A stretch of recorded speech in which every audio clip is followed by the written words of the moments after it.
Hey everybody, welcome back to the channel. James Gunn just announced his slate for a brand new DCU, and I want to talk about it. So let's get into it. So before we can get into the DCU, which is James Gunn's brand new universe that he just announced, there's actually four films that make up the ending of the DCEU, or the Snyderverse if you prefer. And those are Shazam! Fury of the Gods, which comes out very soon. It comes out March 17th of 2023, which is less than a month from when I'm recording this. So very, very soon. And it looks fine based on the trailers that we're seeing. It looks like it's going to be pretty similar to the first Shazam movie, which I enjoyed, but I don't know if a second one that's very much the same is going to be as entertaining to me. It's introducing brand new villains that I don't think exist in the comic books. They're called the Daughters of Atlas, and I couldn't find anything about them anywhere, but they're being played by Helen Mirren and Lucy Liu, who I think are just big name castings in order to attract people to the movie. I don't necessarily think that they're going to do an especially great job in the role. Lucy Liu's just not that great of an actress. She's a very popular name, but she's just not that great of an actress. And Helen Mirren is a great actress, but I just for some reason can't imagine her giving her whole ass to a Shazam 2. You know what I mean? I feel like it's just going to be a paycheck for her, and I can't even blame her for it because it's Shazam 2. You know what I mean?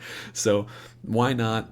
Notably, this is one of the only movies that James Gunn talked about in the video that he put out and did not have particularly high praise for. He just kind of sped through it super fast, and I don't know if that's because he doesn't think it's good or because he didn't want to have to acknowledge the fact that Zachary Levi is being canceled on Twitter right now for saying some stupid stuff. I didn't really look into it, so I don't know what exactly for, but it seems like the DCEU just cannot catch a break because there's so many people, so many actors who are part of the DCEU who are being canceled or doing all kinds of terrible things. Speaking of which, the second movie is Flash, which comes out June 16th of 2023, so also this year.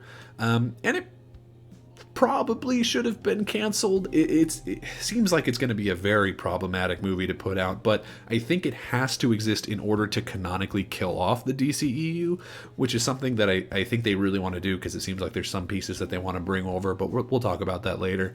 And who better to kill it than the Maui Mauler, Ezra Miller? You know what I mean? Why not give probably the worst casting and the worst part of the DCEU the opportunity to just completely murder it? Because of course they're doing Flashpoint in this story, which is in the comic books. It's where the Flash goes back in time to save his mom and middle, and then they completely reset the universe, which is what we're doing here. They're for some reason leaving the door open as to whether or not Ezra will continue playing the Flash after this movie and ongoing into the DCU. And I really, really hope not, because I hate Ezra. So I think that they're probably just not saying anything about it as a PR move because they don't want to bury the movie before it comes out.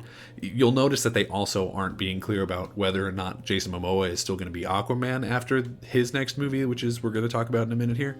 So I think it's literally just a PR thing where they don't want to talk about it because they're afraid that it'll affect sales if people know that Ezra won't matter to the DCU basically at all after this project. That's at least what I'm hoping for. That being said, I keep hearing from all kinds of people, including James Gunn himself in the video he put out, that this movie is great. James Gunn actually specifically said that he thinks it's one of the greatest comic book movies ever made, which is really high praise, and I think probably a lie or just a very wrong opinion, because every single thing I see about it seems awful. Like, we just got the Super Bowl trailer, and it looked fun, but it looked like a mess. You know what I mean? Like, it looks like they're just throwing everything at the wall. And maybe that'll be cool, but it looks like they're trying to do like a Spider-Man No Way Home, but more than likely it'll end up with them showing us exactly how big of a miracle it is that No Way Home worked.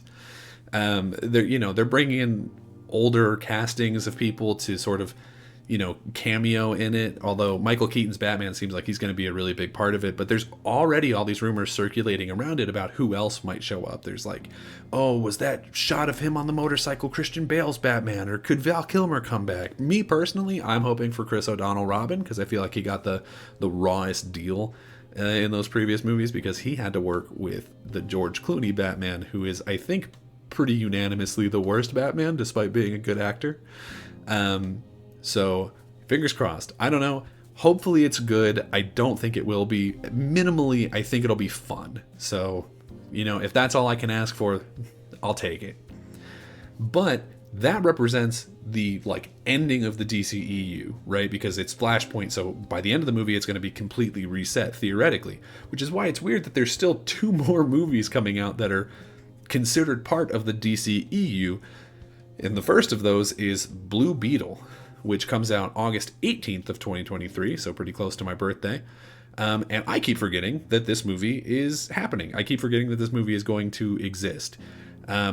Which is weird because I kind of like Blue Beetle. I think he's an interesting character, specifically the Jaime Reyes version, which is the one they're going for, fortunately.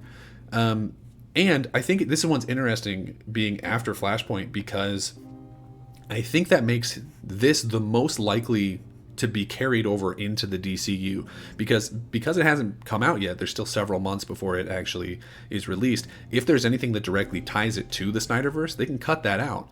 And then if the movie ends up to being successful, they can bring this character over into the DCU. It would be kind of a weird first character to introduce, you know what I mean? Blue Beetle being sort of a C-string character in the DC Comics universe, but I wouldn't mind it, assuming of course that the movie is good. If it's bad, then they can just be like, oh well, that's out there, and then just ignore it, which I think is a really interesting position that they end up in. I do really hope it's successful though, because it's an underappreciated property, Blue Beetle, and I would like to see sort of more eyes on it, and I think that it very easily could do that. And the last pre-DCU film project is Aquaman 2, Aquaman and the Lost Kingdom, which comes out December 25th of this year, 2023, and also probably shouldn't have been released. The fact that this is the last one brings up a lot of weird questions about how it fits into the DCU and the DCEU, the fact that it's post-Flashpoint and right before the start of the DCU, does that mean that Jason Momoa can be the DCU's Aquaman? I really hope not, because I don't think he does a good job at it. Also, if he is the DCU Aquaman, then is this even going to be a proper sequel to the first Aquaman? Because it'll be a brand new timeline by the time this movie comes out. So, is this going to canonically take place before Flashpoint or before the Flash movie? There's a lot of questions up in the air, and I don't know that we're going to get an answer until right before this movie comes out or right after this movie comes out. Either way, as long as this movie is less of a visual nightmare as the first one, I'll be happy. Because Aquaman, the first one, is one of the better movies of the DCEU, and I don't mean that as a commendation for Aquaman, but just as a roast of the DCEU, because most of their movies were very bad. So, I don't know. Hopefully this can be just a nice way to cap off the Snyderverse. I doubt it, but a boy can dream. Anyway, that brings us into Chapter 1 of the brand new DCU, which James Gunn is titling Gods and Monsters, which I'll say I don't think is a particularly good title for a chapter. It doesn't have the same level of gravitas as an Infinity Saga or a multiverse saga like they have over at the MCU. It also sounds very generic, and on top of that, it's already a thing in which Batman is like a Dracula or something. It's very stupid. I don't recommend looking it up. Anyway, the first project announced as a part of Chapter 1 is an animated show called Creature Commandos. It's a 7-episode show that has already apparently been written by James Gunn himself, so it's presumably something that had already been in the works before they decided to do this brand new universe, because I just don't think it would be already done being written this quickly already, but who's to say? They say that they're looking for voice actors who can do both the voices of the characters in the animated show as well as transition into live action. And I think that that's a really interesting idea. It could be problematic because screen acting and voice acting are very different. There's some people who do a great job at both, obviously, but there's also many, many more who don't. So it's going to be difficult, and I wonder if they'll do like screen tests for the voice actors before they cast them for the voice role, and vice versa. I don't know. I guess we'll have to see if it works out. I'm hoping it does because it's a very interesting idea. They showed us a picture of what the team of the Creature Commandos looks like, and from what I can tell, the roster is just a normal human man who is either Lieutenant Matthew Shreve or Rick Flag Sr. Rick Flag Sr. is probably the more likely just because people who are DCEU fans will already recognize the name Rick Flag, although I think Matthew Shreve is the more interesting character.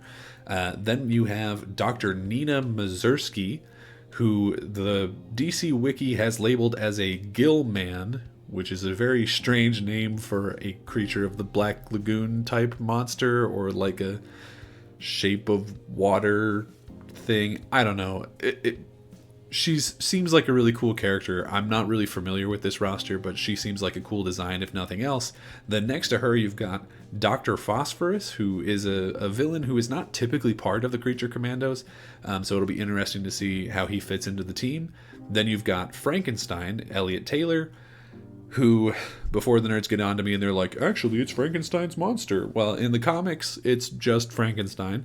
And also, everyone just calls that monster Frankenstein, so, like, give it up already. I don't know. Like, you're never going to win that fight. It doesn't matter.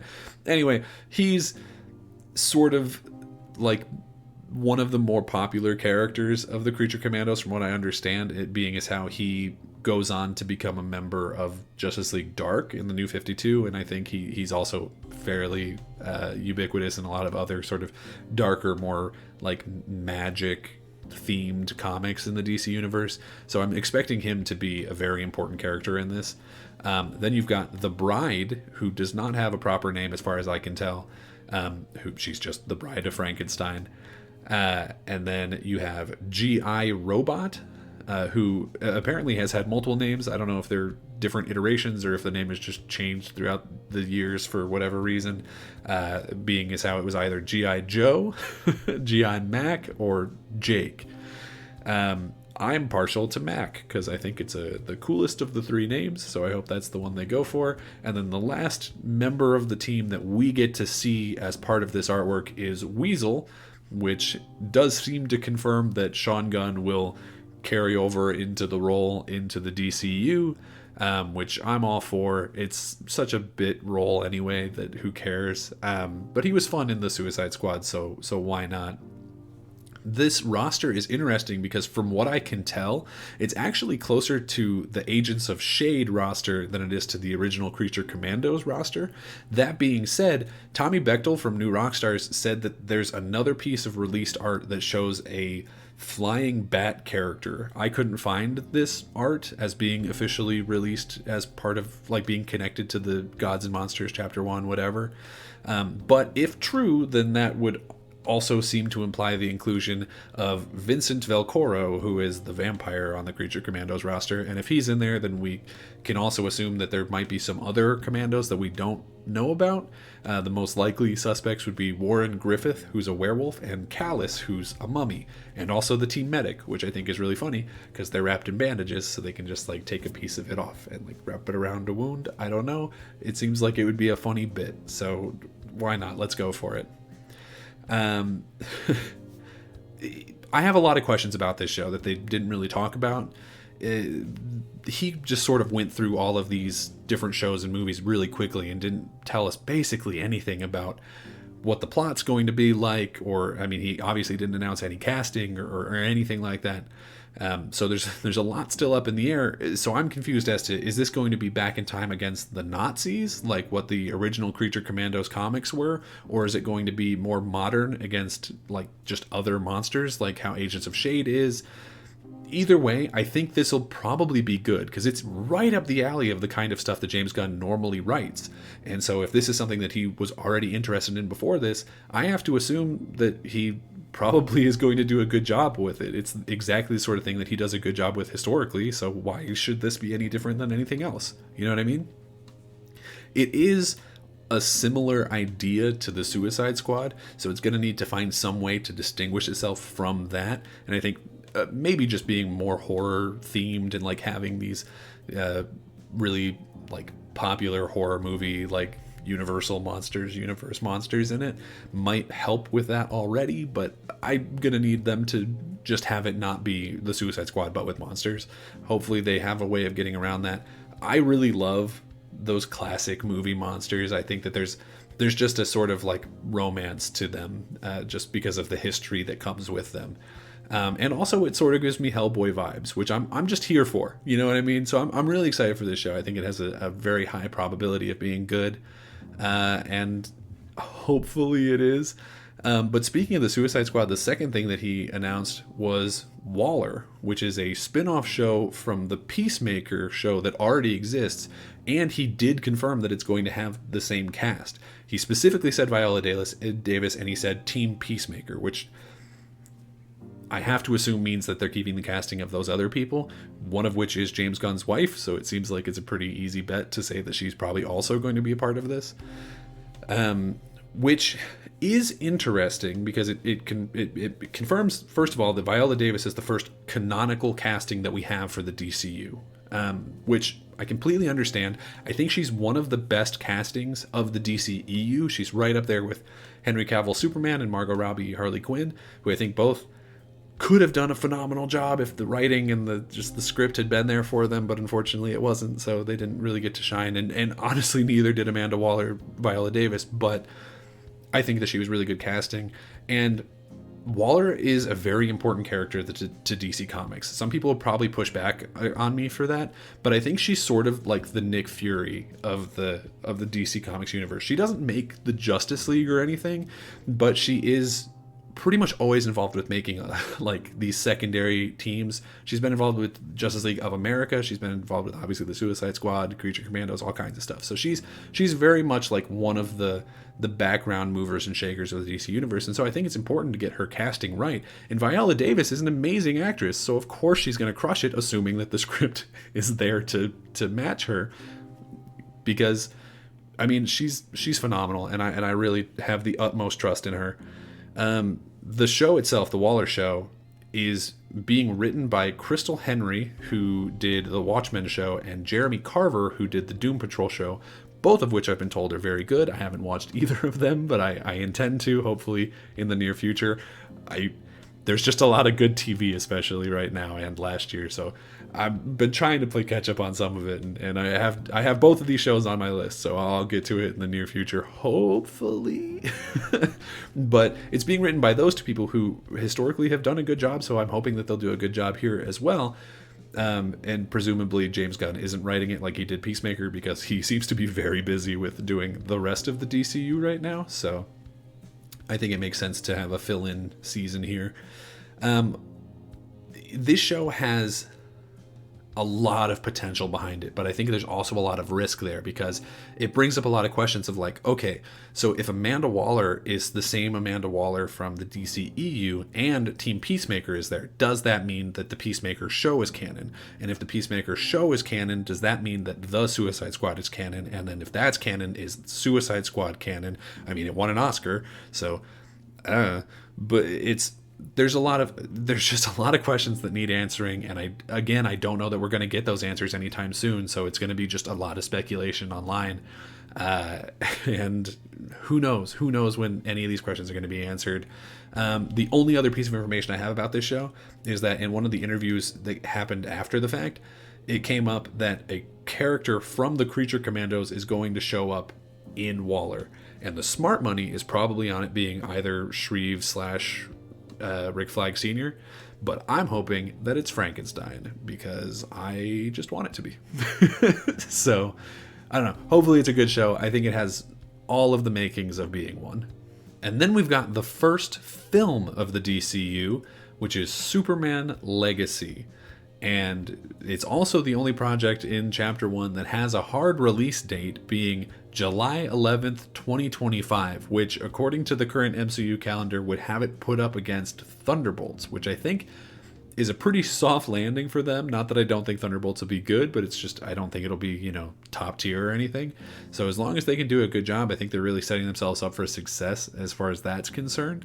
Superman Legacy is apparently already being written by James Gunn himself, although the director is unknown. I'm hoping that it's James Gunn, because I tend to prefer when the writer and director of a movie is the same person, because then you sort of get those nuances that maybe were in the brain while writing but didn't necessarily make it to the page. And so hopefully he's directing it as well. I think he probably will. I think he's really invested in this, and if he's calling this specifically the start of the DCU, and I think if he's putting that much emphasis on it, then he's going to want to sort of hold the reins on it as tightly as possible, and so I think he'll end up directing it.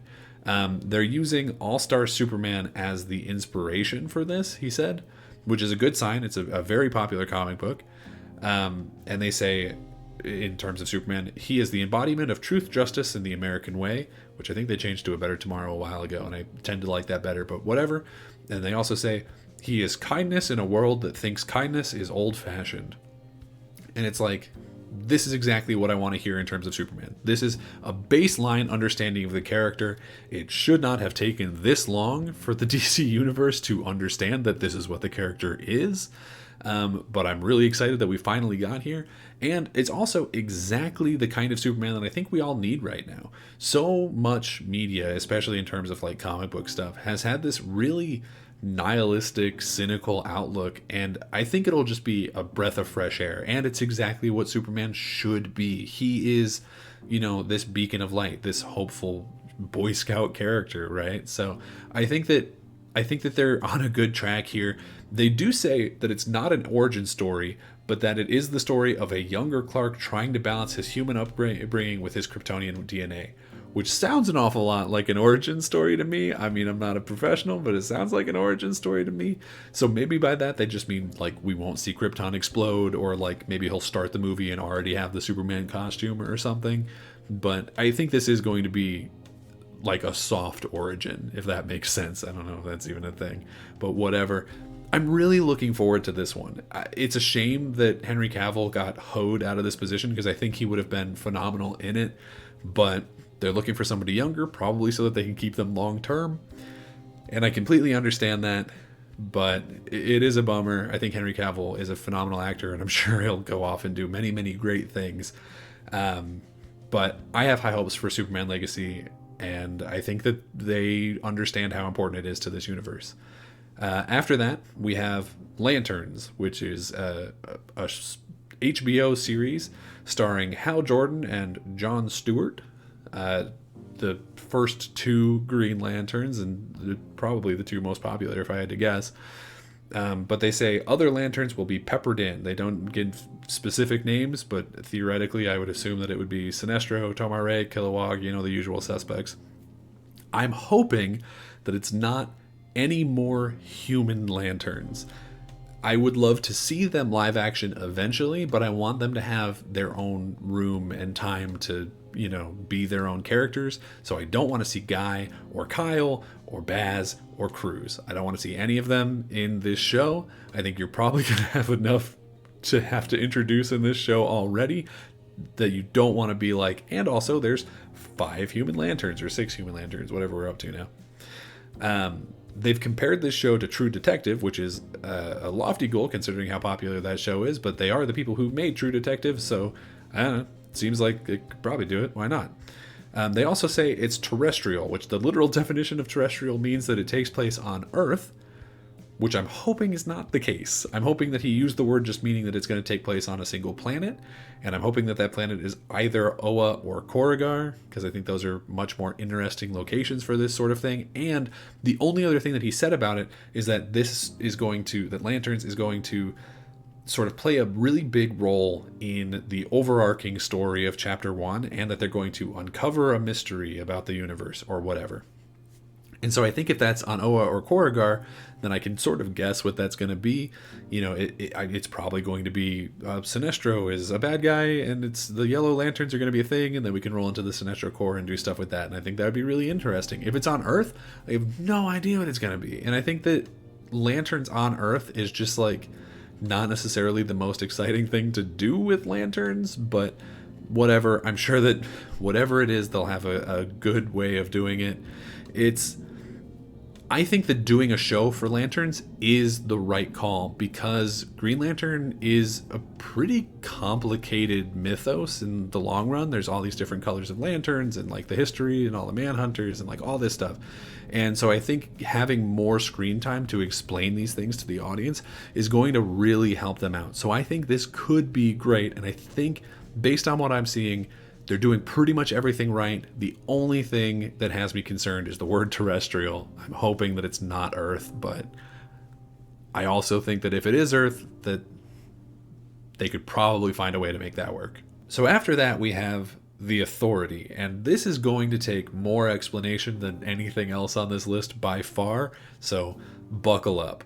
James Gunn calls this film a passion project, and I guess it would have to be because nobody knows who the Authority is. So if you don't know the Authority, and I barely do, here's what they are. They come from Wildstorm Comics, which was a completely separate brand, neither Marvel nor DC, that was made by Jim Lee, who is now the chief creative officer of DC, but originally published the Wildstorm Comics through Image Comics, which is a creator-owned publisher. They do things currently like Invincible, Walking Dead, Saga, Spawn, and Paper Girls. So a lot of really good stuff, and also Wildstorm. Wildstorm was eventually sold to DC in 1998, and it was kept entirely separate from the main DC universe until Flashpoint, which is what the Flash movie we talked about earlier is, in which Wildstorm, DC, and Vertigo Comics, which was where things like Swamp Thing, Animal Man, and Doom Patrol were sort of sequestered off into a more mature version of DC Comics.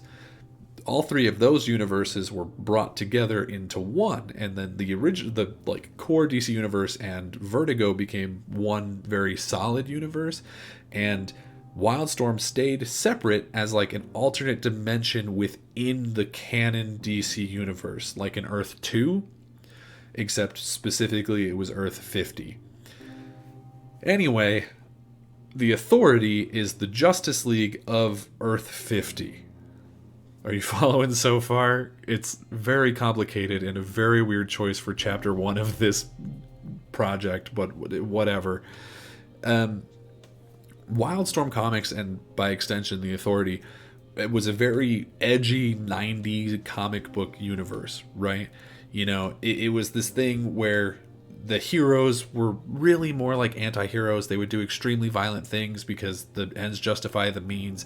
If you think somewhere between like the Watchmen and the Boys, but you just add like a ton of 90s, then you're probably in the right ballpark. So basically, it's going to be a darker, more gritty, violent movie, and I think it's being made for two reasons. Number one, because Jim Lee is the chief creative officer of DC, and I think he probably wants Wildstorm Comics represented in some way in this new DC universe. So why not, I guess. And secondly, I think it's going to be used to sort of appease the Snyder cultists, like the Snyder fans, because this is going to be very much that same tone where it just very edgy, violent, you know, everything sucks sort of universe, except unlike anything that Zack Snyder has ever made, it will hopefully be good. And yes, I'm willing to throw Watchmen under the bus to die on this hill.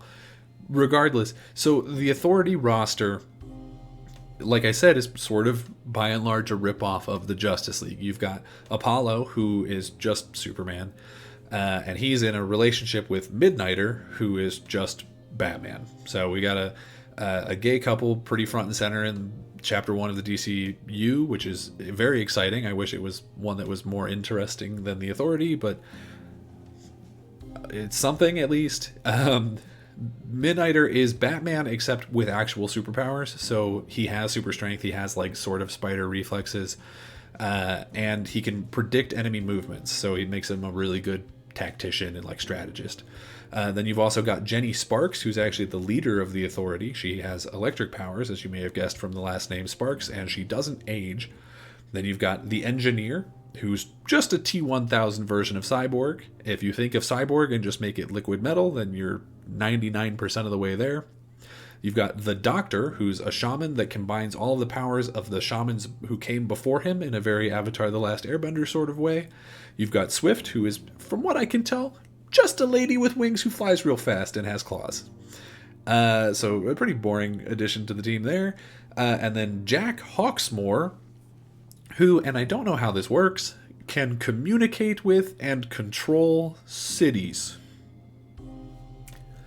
I don't know what kind of power that is. I don't know how that works. I have no idea. I have literally no idea. I'm assuming it is more than being able to change traffic lights and make it to work on time. So, I don't know. I guess we'll see in 2030 when this movie comes out.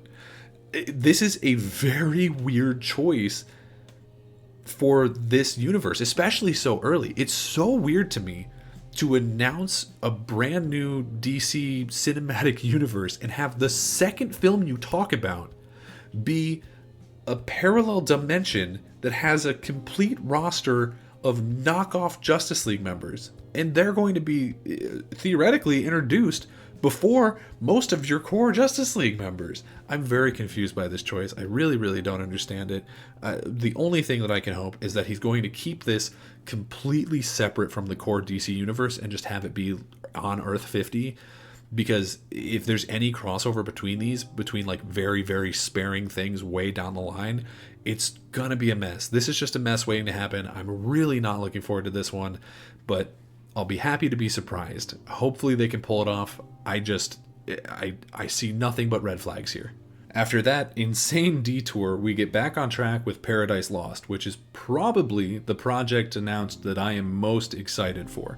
It's an HBO television show that they are comparing to Game of Thrones, except that it takes place on Themyscira before the birth of Diana, Wonder Woman. Although there's some conflicting reports as to whether it's before she's born or just before she's Wonder Woman. I think the general consensus is that it's before she's born. Either way, if true, we can expect the story to focus around characters like Hippolyta, Antiope, Atalanta, maybe Nubia, hopefully, because she's been really popular in the comics lately. It's named Paradise Lost after a very famous Wonder Woman series of the same name, obviously, which focuses on a civil war between the Themysciran Amazons and the Bana Migdal Amazons, who are like basically an African branch of Amazons. And they're having a civil war over who should be queen, who should be Wonder Woman, you know, the usual sort of stuff. So very Thronesian in that sort of way. I don't know necessarily if they will follow the story of that comic because he didn't specifically mention it. It's just that the name is the same. So this might be a Thor Ragnarok situation where they just take the name and then completely bastardize it and don't talk about the comics at all. I'm still pretty salty about that. But if we do see the Bana Migdal in this, does that mean that we might also see the like Brazilian branch of Amazons, the Escacita? We don't even have any word as to whether or not Gal Gadot is going to return into the DCU as their version of Wonder Woman, and I hope to God she doesn't because she's awful at it. But I don't know. Like I said, this is a project that I am very, very excited in. I think that they're saying all the right things, and if they put the same energy behind this that they put into Game of Thrones or House of the Dragon, I think there's basically no way this one can fail. So I'm crossing my fingers that this one turns out good. I'm really excited for it.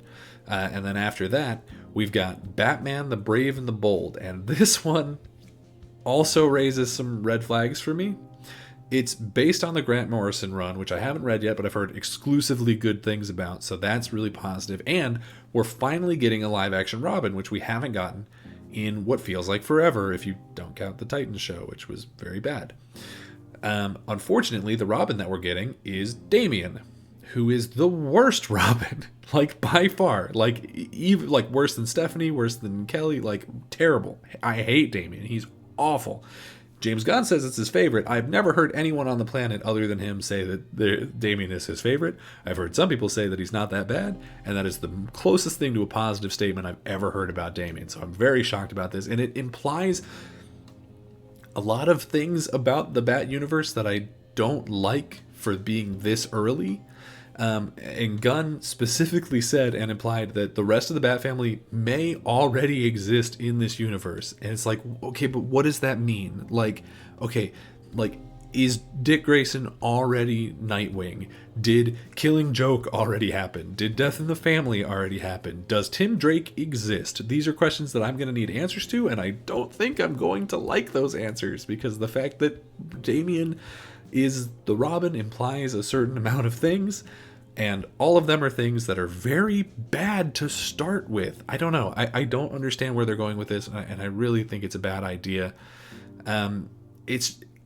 I don't like the idea of just basically throwing the entire Bat family at us in the very first Batman project.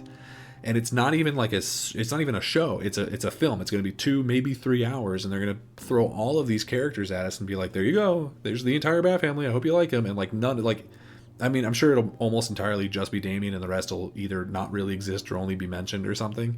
But that's almost worse, to just have it be like, "Oh, did you like Batgirl? Well, she's already in a wheelchair." Or like, "Did you like Jason Todd? Well, too bad, he's off doing whatever now." Like, I don't know. I really, really don't like it. And on top of just skipping past all of the fun points of the Bat family, it also implies a major age difference between Bruce and Clark, between Batman and Superman. And that sucks, because one of my favorite things about their dynamic is them as contemporaries, like them sort of being opposite sides of the same coin. And if Clark is still very young and figuring out how to balance his Kryptonian DNA with his human upbringing, like they said in Superman Legacy, and Batman is a dad, they are not contemporaries. There's this huge gap between them, and it's, I don't know, like, I'm sure that they can do something interesting with it. And, you know, I'm going to put my trust in James Gunn that if he's doing this, he has a reason for it and he has like a good idea. But sight unseen, this makes me very nervous. After Batman, we go into Booster Gold, which is another show. And it's another weird character to throw into Chapter 1. If you don't know Booster Gold, he's this guy from the future who's kind of a loner. He's a loser. He doesn't really have a whole lot going on for him. And so he decides that he's going to steal some tech that's pretty commonplace in the time that he's in, and travel back in time so that he can be a superhero. You know, and which is a really fun concept. My only concern is that it's weird to do time travel this early into the DCU. Hopefully it's just he'll come from the future into the present, and then that'll be the extent of it, and then he can just be a superhero here who has some cool tech. And if that's the case, then I've got no problem with it whatsoever. This does make me think that they're really considering bringing Blue Beetle into this universe, because Booster Gold and Blue Beetle are pretty consistently put together. I think they're a really fun pairing. You're going to have to find casting that works that way. But they're always pretty fun together. They're best friends, and it's a good time. The only issue that I see with having Booster Gold this early, even if you don't do time travel, is that he's going to know what's going to happen in the universe before it happens. So I don't want to see Booster Gold or anyone in this universe being surprised by, like, "Oh, Darkseid showed up." Ooh, because, like, obviously he's going to know that it's going to be, you know, one of these huge historic events. So any of these Justice League level threats, he should already know that they're going to happen and when they're going to happen. So I think that's a very strange thing. You know, maybe it'll be fun. Maybe they'll play it more for jokes. I think that's probably the case. But, you know, I don't know. Booster Gold, he's this really fun, charming character. So I think he'll be really popular. I just hope that they play him right.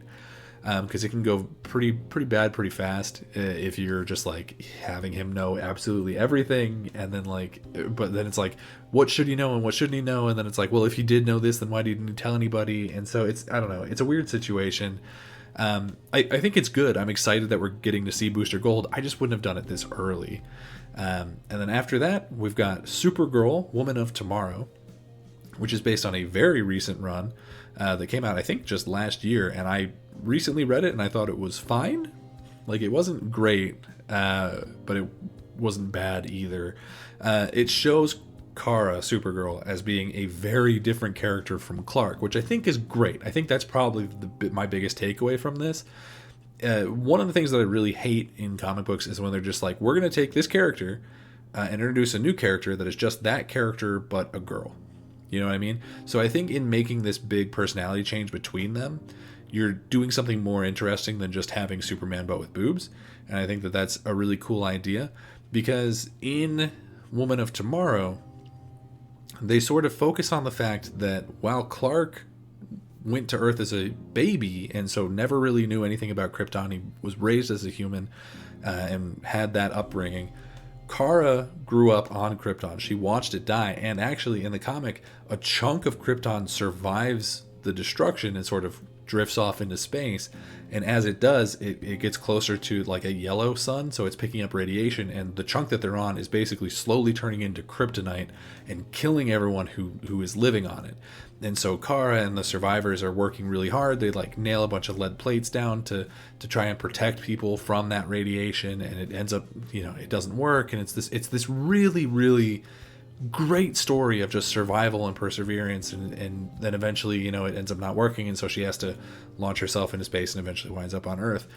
My only problem with the comic is that after that's over, it just becomes a kind of generic revenge story. Like, it's not bad, like there's nothing about it that's bad, and it's really elevated by the art, which is beautiful, absolutely stunning, and it really, I think, pulls the comic together.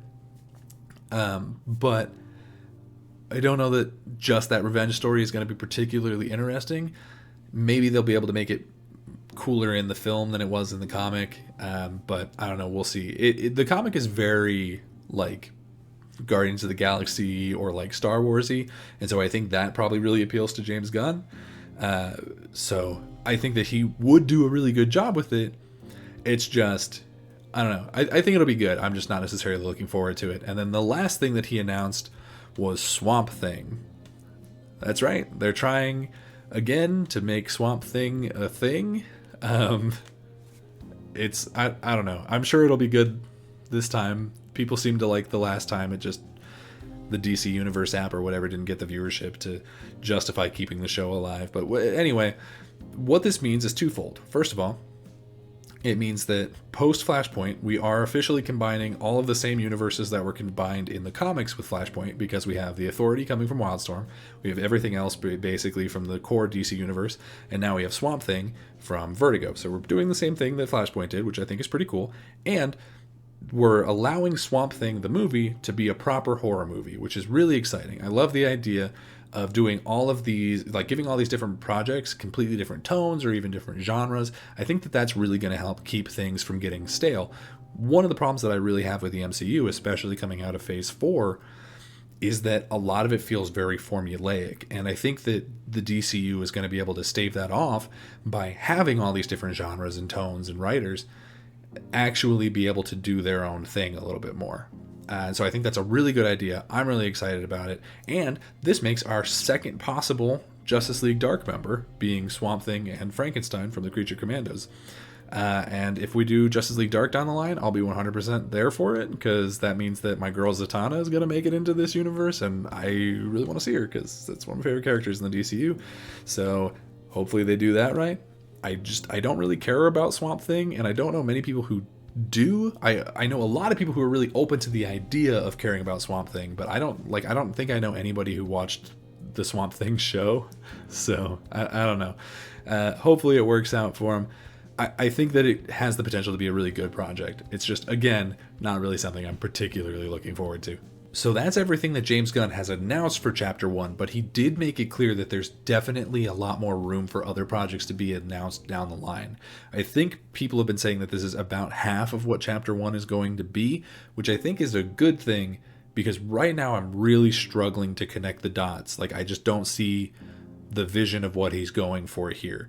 And on top of that, he's also left himself the wiggle room of saying that the order that he presented them in, the order that I just presented them to you in, is not necessarily the order that they will release in, which does explain why, like, Superman has a release date, but Creature Commandos and Waller that were announced before it don't have release dates. So I don't know, although Creature Commandos is apparently like already done being written, so I do expect that to be probably the first thing. Anyway, regardless, there's some obvious gaps that need to be filled in this Chapter 1 lineup. You know, there's no Justice League movie or anything that feels like it would cap off Chapter 1. And it's unclear what the lineup of a potential Justice League would be if they did announce that cap off. You know, are Swamp Thing and Booster Gold going to be founding members of the Justice League? There's no Wonder Woman. If the Paradise Lost show is supposed to be before she was born, then there's no Wonder Woman, meaning that the Trinity isn't even complete, and a lot of the very typical founding League members are still missing, like Flash, Aquaman, Cyborg, you know, the usual suspects. On top of that, there's some really weird choices that James Gunn has made with this universe, like doing both a completely separate multiverse with a completely separate Justice League adjacent team and time travel in Chapter 1. And then having both Superman and Supergirl, which, like, is fine, but I feel like you could have given that slot to somebody more different. And then, you know, having us have the entire Bat family thrown in their first project and having multiple Lanterns. Like, it feels like you're throwing a lot of stuff into Chapter 1 and not really seemingly having any direction that you're going with it. So it's really confusing. And then on top of that, it's not even clear when exactly the DCU officially starts, because there's Flash and he says that's where it's going to reset and, you know, start the DCU, but then after that there's still Blue Beetle and Aquaman, which are presumably still part of the DCEU, and then after that Chapter 1 starts, and then we have Creature Commandos and Waller, and then Superman, which he then says is the beginning of the DCU. So it's like, okay, so does it start at the reset? Like, does it start at Flashpoint? Does it start at the beginning of Chapter 1? Or does it start at Superman? Like, which of these, like, you've set up 3 potential starts for this universe and made it very unclear what is and is not going to be part of this new universe, including how much of it is going to be reset, because they're being very unclear about certain castings, about whether or not Gal Gadot or Jason Momoa or some of these other people are going to continue to play their roles in the DCU, but Viola Davis is still in there, which is like, okay, so are we just keeping the things that James Gunn did in the past and dragging that in and just making it the Gunniverse, but like, which is fine, I guess, but like, just say that because we need to understand what's happening. I'm just really not seeing the vision right now of what he's going for. I don't understand the things that he has announced. I think it's just very unclear. And a friend of mine said that the randomness of it makes him feel like the same feeling that he gets when he walks into a comic book shop, where there's all of these different things and maybe he's not interested in all of them, but all of these different, you know, stories are being told here and he just has to pick which one, you know, he gets to read. And I think that that's a really great way to look at it, and I really wish that I shared that optimism, but unfortunately I don't. I mean, there's a lot of projects here that I'm really excited for. You know, Paradise Lost sounds great. Superman Legacy, they're saying all the right things. Waller has a very high potential to be good. Lanterns, I want to see Green Lanterns do a thing, and they're saying pretty much all the right things there as well. And of all the rest of the things that were announced, there's really only 2 that I'm concerned about, being The Authority and Batman Brave and the Bold. So I think in general, this is, you know, a perfectly fine, maybe even a good lineup of things announced. It's just very confusing. There's a lot of other things that were announced around it that I'm also excited for. You know, they said like there's going to be this Elseworld branding where, you know, things like Matt Reeves' Batman can still continue to exist and not be part of this universe, or like, you know, the Joaquin Phoenix Joker, or even just like the other animated stuff that's not part of this will continue to happen and exist. And I'm really excited about that because, you know, I would have been really bummed if all of this meant that Matt Reeves wasn't getting to make another project, because I think The Batman was an amazing movie. So I'm really glad that they're doing Elseworlds branding. I think it's a great idea. I like that he's talking about doing a synergy between, you know, film, TV, animation, and video games, although I think the video game part is probably going to be more questionable than people are leaning into. And I really like the idea that he's talking about respecting the vision of the writers and the directors and letting them, you know, do all kinds of stuff. as long as he doesn't let them go as far as like Rian Johnson in Star Wars, where he just completely disrespects everything that came before and just throws everything in the trash, right? You still got to keep an eye on them and make sure that they're doing a good job. But, if they want to do something in a specific style, then go ahead, sure, let them do it. That, you hired them to do this job, so presumably you wanted them to do what they want to do, right? So, they're saying so many good things right now. So I would say, all in all, I'm cautiously optimistic about DC's Chapter 1, Gods and Monsters, whatever you want to call it. I just don't think that I'll be able to fully trust it until we get answers to some of these really pressing questions, and honestly probably until we have one or two good projects under the belt of this thing, right? Until then, it just kind of looks like a mess right now. So that's all my thoughts on James Gunn's brand new Chapter 1 of his DCU. Do you agree with any of the things I said? Let me know in the comments down below. What's your most anticipated project? What's the one you're most concerned about? I'm genuinely interested in all of your opinions on this sort of stuff. One thing that we can't deny is it's definitely a really exciting time to be a DC fan. There's a lot of projects coming. I would be surprised if there's anybody who couldn't find at least one or two projects coming up that they're interested in, even if the overarching universe doesn't necessarily make sense to them. So I think that's really exciting. If you like this kind of content, please like the video, subscribe to the channel, share it with a friend. We're trying to get to 1,000 subscribers before the end of the year, or hopefully by my birthday in August, although I think we're going to have to really, really try hard to get there. And I literally cannot do that without your support, so I really do appreciate everything that you have done. And especially if you've made it this far into the video, I would really appreciate that subscribe. So thank you very much for sticking it out, and until next time, I'll see you around.